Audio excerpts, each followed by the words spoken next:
আল্লাহর প্রিয় হাবিব সুদের ব্যাপারে কি বলেছেন আমরা একটু হাদিস শরীফ থেকে শুনি।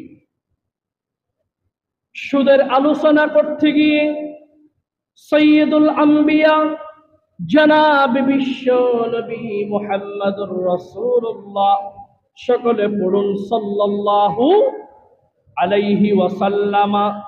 দিরহামু রিবা ইয়াকুলুর রাজুলু ওয়া হুম ইয়ালামু আশাদ্দু মিন সিত্তাতিন ওয়া সালাসিনা জানিয়া।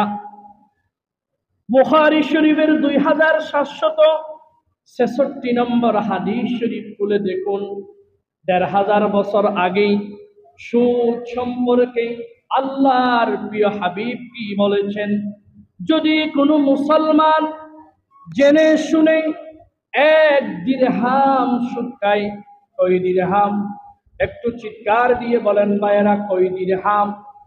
যদি কোনো মুসলমান জেনে শুনে শুধুমাত্র 1 দিরহাম 1 টাকা সুদ খায়, আল্লাহর প্রিয় হাবিব বলেছেন 1 টাকা সুদ খাওয়ার কারণে ওই ব্যক্তি 36 বার জিনা করলে যেই গুনাহ হবে তার আমল নামায় এর চেয়ে কঠিন গুনাহ হয়ে যাবে। নাউজুবিল্লাহ বলবেন না?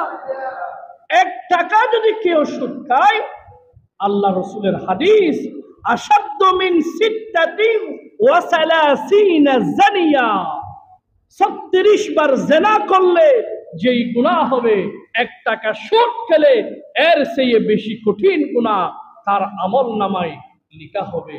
বলি নাউজুবিল্লাহ। আরো কঠিন কথা শুনুন। আল্লাহর প্রিয় হাবিব বলেছেন, আর রিবা ৭০ হুবান। সুদের ব্যাপারে আল্লাহর প্রিয় হাবিব বলেছেন, ইবনে মাজাহ শরীফের 2274 নম্বর হাদিস, আল্লাহ রব্বুল আলামিন সুদের জন্য ৭০টিরও বেশি গুনাহ রেখেছেন।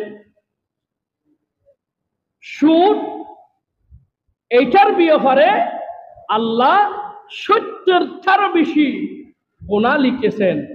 তার মধ্যে আইসারুহা, সবচেয়ে সহজ যেই গুনাহ, সবচেয়ে হালকা যেই গুনাহ, আইয়ানকিহার রাজুলু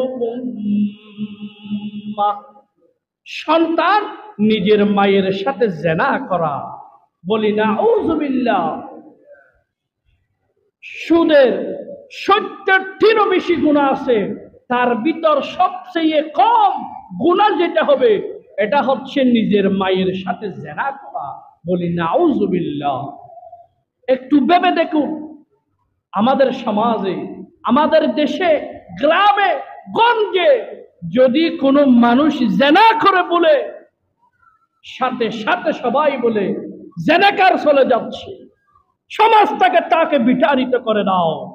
যদি বলো কারো মেয়ে যদি পালিয়ে যায়, তখন বলে ওই মেয়েকে সমাজে ঢুকানো যাবে না, কেন একে কুকুরে ধরেছে। ঠিক কিনা বলেন? আমি শুনেছি, এই সমাজে বলেছি, তিনি এখন দুনিয়া থেকে চলে গেছে। ওই মেয়েকে আমাদের ফাড়ার ভিতর যদি ঢুকানো হয়, আমি যুদ্ধ ঘোষণা করব। কেন ভাই? ওই মেয়েকে কুকুর ধরেছে। কেন? সে পালিয়ে গেছে, আরেকজনের সাথে বিবাহ করার আগে জিনা করেছে। সেই সমাজে থাকার অধিকার নাই। কেন? সে জিনা করেছে, তার মা বাবা সহ সবাইকে মানুষ ঘৃণা করে অপরাধ, জিনা করেছে। কিন্তু ভাইয়েরা, বন্ধুরা, আফসোসের বিষয়, পরিতাপের বিষয়, এমন কোনো মেলা নেই, এমন কোনো মেজবান নেই, এমন কোনো অনুষ্ঠান নেই সুদীকে দেখা যায় না। দেখা যায়, ভাই আপনি এখানে কেন? এবার লেয়ারা লেখা পুরানা সম্পর্ক, এই জন্য আমাকে পুরানা সম্পর্ক থেকে দাওয়াত দিয়েছে। কেন? এত সুদী একজন জিনাকারকে যদি সমাজ থেকে বিতাড়িত করা হয়, সুদীকে নিয়ে আপনি সমাজ করবেন, সুদীকে নিয়ে আপনি বিয়ে জ্বালা করবেন, সুদীকে নিয়ে আপনি ব্যবসা বাণিজ্য করবেন, তাহলে এটা কেন জায়েজ? এই একবার জিনা করেছে, কিন্তু আল্লাহর প্রিয় হাবিব বলেছেন সাবউনা হুবান আর রিবা, সুদের ৭০টিরও বেশি গুনাহ আছে, তার মধ্যে সবচেয়ে নিচু হালকা যেই গুনাহ আইয়ান কিহার রাজুল উম্মা, নিজের মায়ের সাথে জিনা করা। বলি নাউযুবিল্লাহ। নিজের মায়ের সাথে জিনা করলে সমাজে কি সে থাকতে পারবে? কেউ কাউকে মেনে নিবে? তাহলে আমরা কেন সুদীকে ভালোবাসতেছি? কেন? অপরাধ কাদের? আপনি সুষ্ঠু বিবেক দিয়ে দেখুন।